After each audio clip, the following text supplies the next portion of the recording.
G'day folks. This is a video today I'm particularly excited to produce because ultimately it's a topic that I've been rattling on about for 10 plus years and AFL clubs still haven't learned their lesson. And that lesson today is the value of veterans and how 30 isn't retirement age. So we've got a nice quote here from Isaac Smith, which you can pause the video and read in your own time.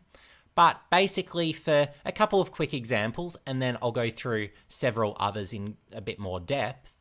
But of course, on grand final day, we had Geelong, who won the premiership with the oldest team to ever appear in any game in VFL AFL history. And they absolutely smashed it out of the park. So you had Isaac Smith, 33-year-old. He turns 34 in December. He won the Norm Smith medal. So he's a clear and obvious example of a player over 30 who absolutely is dominating still. And then, of course, you've got Brent Harvey, who is the example you have to bring up because it's just not a complete look at the issue unless you analyze him specifically. And in 2006, no footballer had more disposals and goals than Harvey. So no one was ahead in both categories. There are, of course, individuals who had more disposals or more goals, but not both. And of course, with Harvey, elite kick rating, probably again in his final year in 2006, probably the highest kick rating in the AFL. And additionally as well, still had the elite endurance, still had the durability. So even at age 38, I could easily make the case he had at least another 2 years in him. At least. So just for a point of perspective, so in Harvey's case, his retirement age or suitable retirement age might have been 40 or 41 to give a realistic look in his situation. But it's important to know that every individual is different. Not everyone's body breaks down at the same age. So there's a lot more to it than just once you hit age 30, your body's expired. That's not at all the case. So today I'm going to be looking at a number of Hawthorn case studies because since their three-peat, they've let go an awful lot of really good veteran leaders who have actually helped propel a number of teams to extraordinary success. So to start us out with, of course, the Isaac Smith example, since I've already brought him up. So, of course, he joins Geelong, joined them at the end of the 2020 off-season as a free agent. And you got incremental improvements, certainly, in season 2021. And then in 2022, we got a premiership. So, was he a good list addition? Absolutely.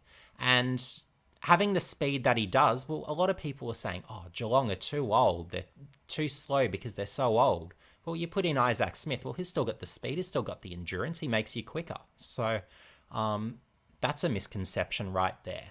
So I just want to knock that one on the head right away. So turns 34 and he's still going strong. So what I'm going to do now is go through in sequence from 2016 some of the players that Hawthorn traded away who helped other teams achieve success. So we had Sam Mitchell was traded with picks 54 and 72 and joined West Coast for a combination of picks of 52, 70 and 88. So basically a bunch of nothing picks from pick 50 onwards exchanging places. So let's look at the results practically. So Mitchell had one season with West Coast in 2017. So he was a 34-year-old that year and retired basically 1 month short of his 35th birthday. And looking at the level of performance, you can look at the stats there. But my personal opinion from what I was watching is that he could have gone around another 1 to 2 years easily. No doubt about it. Still had the skills, could still kick both sides, could still win the footy, and you could use him either as a mid or a cross halfback. So there was lots of optionality that Mitchell, practically speaking, gave you. So let's look at what was happening with Hawthorn. So in 2016, which was his final year, Hawthorn finished third. What happened the next year? They dropped all the way down to 12th. So clearly after the exit of Mitchell, there was a drop-off, and understandably so. Mitchell was a champion, and you can look at the Brownlow votes to see that even in his final year with Hawthorn, he was still producing to a very high level. So, and then if we sneak up to West Coast to see, what was the impact of Mitchell joining West Coast? Well, they actually happened to drop away in the season that he joined. So he was there in 2017, and you can see that they dropped from, in 2016 they were 6th, in 2017 they were 8th. So on paper, that might seem like, oh gee, Mitchell joining West Coast did absolutely nothing. Well, I actually disagree with anyone holding that take. And here's why. So my personal opinion is, with the addition of Mitchell, he helped in a number of ways. So he helped not only with the development of other footballers, but he also helped create an increased level of buy-in to the game plan, where West Coast identity, it really from Mitchell joining the club, I feel like became a bit more concrete and a bit clearer. So I actually feel like Mitchell's impact towards winning was actually helpful, and we can see in 2018, even though he wasn't there as part of the playing group, I feel like really Mitchell's addition from 2017 and really spending that whole year with them as a player really helped them in their premiership quest in 2018. And what's remarkable with that West Coast premiership team from 2018 is they won the premiership without absolutely essential players. So the likes of Nick Nat, Andrew Gaff, well, they weren't there as part of that premiership winning team. So it's absolutely extraordinary that West Coast could have actually won that premiership that year. Because on paper, they did not look like they would be a good team. So absolute credit to West Coast for winning that flag. But to say that Mitchell had no impact in that, I strongly question, and I would also suggest that people of that opinion should be questioning those that actually played for West Coast during that time, because I don't think there would be one individual from that team that would have said that Mitchell, having been there as a player in 2017, did nothing towards helping West Coast Premiership quest for 2018. But let's move on. This isn't just about Sam Mitchell. There's a number of other players. And I'm picking on Hawthorn because, of course, you had a three-peat team, so absolutely sensational team, and developed a number of key important veteran leaders over the years. So these really signify some of the greatest examples of the types of veterans clubs should be targeting, particularly when you can get them at these types of valuations. So this is also in 2016, so Hawthorn decided to trade Jordan Lewis and pick 57, and of course he joined Melbourne, and the exchange was just we've got here Lewis 57 and 68 for picks 48 and 66 to join Hawthorn. So absolutely nothing of any significance being exchanged there, other than of course Lewis. So and then when we're looking at, well, what was the actual result here? Well, Melbourne won the premiership in 2021. So, and we can see again the sequence of years. So again, we'll look at Hawthorn first. So what happened with Hawthorn? Well, they were third in 2016 when Lewis was there, and then in 2017 when he wasn't, well, they dropped to 12th. So that's going to happen when you're getting rid of the likes of Sam Mitchell and Jordan Lewis, because they're really important players who added substantial value over the years. But then you look at Melbourne and we can see the rate of progress. And I also wanted to add in a few additional seasons as well. So, of course, Lewis joined Melbourne in 2017, but I really want to show the progress. So 2014, 17th, 2015, 13th, 2016, 11th. But then in Lewis joining them for 2017, well, they finished 9th. So they're continuing that progress. 2018, 5th. In 2019, which would be his final year, they dropped all the way to 17th. But, of course, with just 12 games played, well, there wasn't really much opportunity for him to have an impact. So, but nonetheless, there was still some of the groundwork in place to suggest that Melbourne had a team with potential to rise. And of course, after Lewis had retired, well, we saw that continued improvement. So back up to 9th, which is reasonable during 2020, but then, of course, winning the premiership in 2021 and having another terrific season, particularly the first half in 2022. So really, with the timing of Lewis's addition, well, before him, there wasn't really necessarily that veteran leadership in place. Some of the pieces were starting to emerge. So your Max Gawn's as a leader, your Jack Viney's as a leader, Nathan Jones was a good leader. So there were still some of those pieces. But Jordan Lewis is another player where I would challenge you to be asking the players at Melbourne whether Jordan Lewis had any impact towards the building of Melbourne. So, of course, you had Paul Roos, his timing and his time there at Melbourne was certainly consequential and helped Melbourne towards building. And of course, Simon Goodwin's done a terrific job with Melbourne too, to really help them take that step and take them all the way to the premiership. But again, I would contend that Jordan Lewis played a part. And again, we're seeing this connection of key players who experienced success at Hawthorn moving on, even as veterans, to new teams and helping them achieve premierships. There's a consistent theme of this here. So moving on to the next player. So Luke Hodge. So he was traded with pick 44, joining Brisbane for 43 and 75. So when you're looking at the numbers of the picks being exchanged, well, nothing consequential. So basically the player that was available at 43 could have been picked at 44 and vice versa. So that the teams wouldn't have got in each other's way. So basically here we can again look at the results. So starting with Hawthorn, well, interestingly enough, they actually, in 2018, after Hodge departed, Hawthorn actually made a jump all the way to 4th. So how is that improvement possible, you might be asking? Luke Hodge is a key player, key veteran. But what happened is, well, Hawthorn added Tom Mitchell, fantastic addition, and would become a Brownlow medalist. Then you've also got Jaeger O'Meara. So fantastic midfield additions. That's going to help you ultimately in terms of on-field performance. So, but then you look at Brisbane, and this is what you need to read. So the impact of Hodge was staggering for Brisbane. And of course, new coach, that certainly helps. And they really sort of started upon Hodge joining. That's when you really saw an acceleration here. So last season with Hawthorn was 2017. Well, in 2017, Brisbane were the wooden spoon side. So dead last, they held dead last from round 7. So, but then from there, you got really quite rapid progress actually. So 2018, 15th, that's progress. But then 2019, wowee. So all the way up to 2nd at the end of the home and away. And of course in round 22, they actually held 1st place. So that is a staggering rate of improvement for really to see from Brisbane.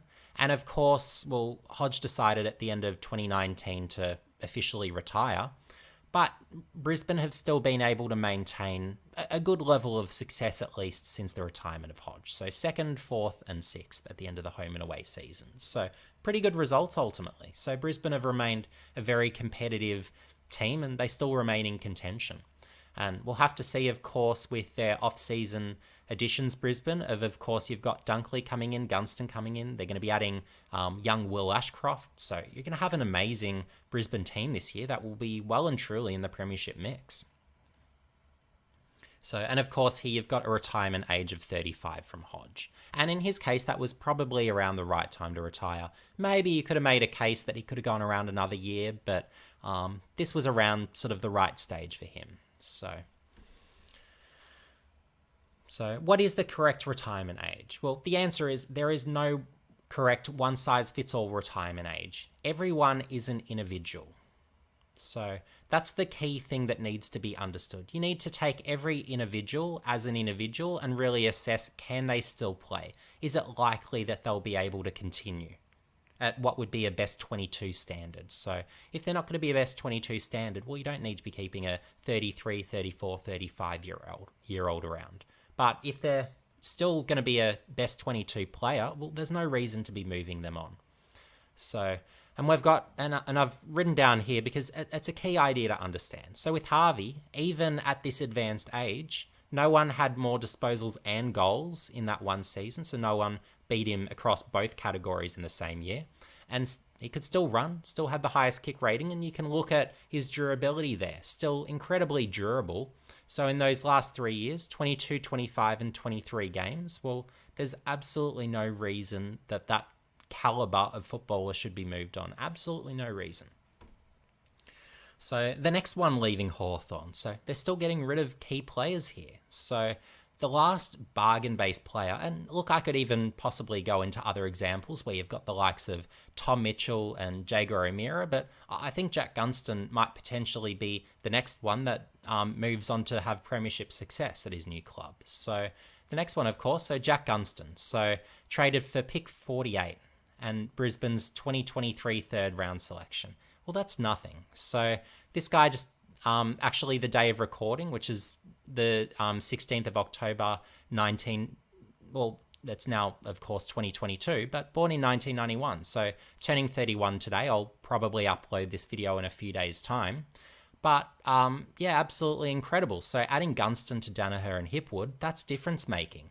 And if we actually look at what Gunston was doing over his last 3 games, well, he was doing absolutely staggering things. He kicked, I think it was 17 goals over that last 5 games. So absolutely, Gunston can still play and play really good football. And he can be that number 1 option if required, but doesn't have to be. So you've got that level of output still, and it's just for this absolutely miniature, inconsequential amount of currency.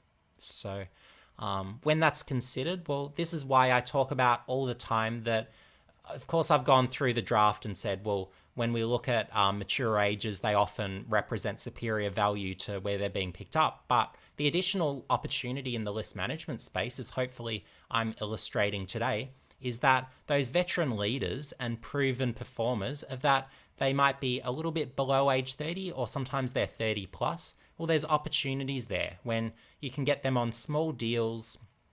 You don't have to trade a lot. And in each of these instances, these clubs barely had to trade anything, and really nothing of consequence to acquire these still really good players that had ultimately, in each case other than at least Hodge so far, premiership implications. So incredible stuff. And in the case of Hodge, well, we took Brisbane from 18th all the way up to 2nd. So staggering stuff. So I think Gunston's going to be an absolute ripper here. And sorry to pick on Hawthorn fans, but I'm making a point here. So how to know if a veteran is still of value? So my number 1 rule in list management: you're either a best 22 player or you project once developed to become one. Otherwise, keep looking. So, and oftentimes this is the opportunity here. So you can get veterans that are still of value. So last off season, I was talking about Levi Casbolt, and a lot of people were saying, "Oh no, he's cooked, he's finished." Well, he's a player where I was looking at his game objectively. He can still take contested grabs. And here's someone, whether it's forward or back, I could still see best 22 value. So he is absolutely someone that I would have recruited at the end of last year. And it turned out what happened is he was very successful in his first year with Gold Coast. So whenever you've got that opportunity to add someone who can improve your best 22, regardless of their age, you do it, because that's what's going to make your team better. And we're at a stage now where you can keep topping up perpetually, and ultimately what's going to happen is if you continue to relentlessly keep improving your best 22, well, you're going to become a destination club, just like Geelong have become, where Geelong haven't needed first round picks. Their pick 7 this year is their highest pick since they had Joel Selwood in 2006, and they also a few years later got Nakaya Cockatoo with a pick 10. Well, they're the highest first round picks that Geelong have had, yet they've been able to maintain this level of success where they only had 1 finish outside the top 8 since they started winning their premierships in 2007. So that's the correct way to list build, and that's why I'm unapologetic in being someone who really, I guess, talks so positively about Geelong, because they're the only club that I'm noticing around the competition that has the correct process towards actually building a winner. And even I could be critical of them and say, well, the likes of Jimmy Bartell, Paul Chapman, Steve Johnson, well, they made the mistake that Hawthorn were making here in getting rid of those players too soon. And Geelong could have potentially extended their window had they retained those players and signed them to fairly sort of moderate contracts that wouldn't be breaking the bank. So Geelong really in those more recent years have really come to understand the value of veteran leadership, and how there are opportunities to win with older teams, even without needing any early draft picks. So as I've been mentioning, or as I mentioned a bit earlier in the video, well, the freest trade and free agency opportunities. So on average, veterans 30 years and older, and sometimes those nearing 30, are the best value trade opportunities. And hopefully these examples that I've already gone through really illustrates it. But why is that the case? Well, typically you can secure them on small contracts via trade or as free agents, and little is typically needed to be given up if it's a trade in order to secure them as best 22 level contributors. And they provide the additional benefit of veteran leadership, which helps fast track the development of youth and create support to the coaches in creating buy-in from within the playing group. So the fact, again, I'll go over it again, but the fact that AFL clubs haven't cottoned on to this is absolutely staggering. I've been talking about this the last 10 years, and it might be another 10 years till all AFL clubs understand this concept. But at this stage, the only team that I'm seeing actually execute on the concept is Geelong. So hopefully a few more clubs decide to copy the winning team and copy the leader, because ultimately, well, that's the freest opportunity during the trade and free agency periods. And additionally, again, I have to compliment Geelong, and I'm not a Geelong fan, but I also need to compliment them on what they've been doing in terms of securing the best state leaguers every year. So that's another topic again. But they're doing phenomenal things, and for that reason, well, they're the best in the business. Thanks for watching, folks, and if you enjoyed this video, make sure you like, subscribe, and hit the notification bell for future updates. And if you haven't already, make sure you follow me on Twitter at AFL Draft Expert for all my latest thoughts, ESPN and ESPN articles as well. But anyway, folks, see you in the next video.